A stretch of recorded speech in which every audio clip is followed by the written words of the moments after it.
Hi. Linis ko na tayo sa ating silihan. Medyo gubat na eh. Baka sakaling mapakinabangan ng ganitong bunga. Ito, may hinog na siya na isa. Tapos ito, namumulaklak din. Tapos yan, may mga bunga na rin sila papunta doon kasi hindi pa makita. Kasi puro pa damo.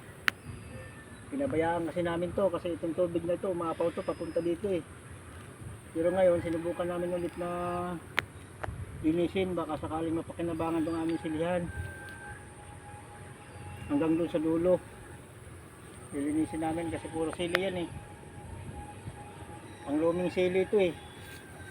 Sayang naman kung hindi mapakinabangan, kaya amin lilinisin.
Yun lang po, maraming salamat.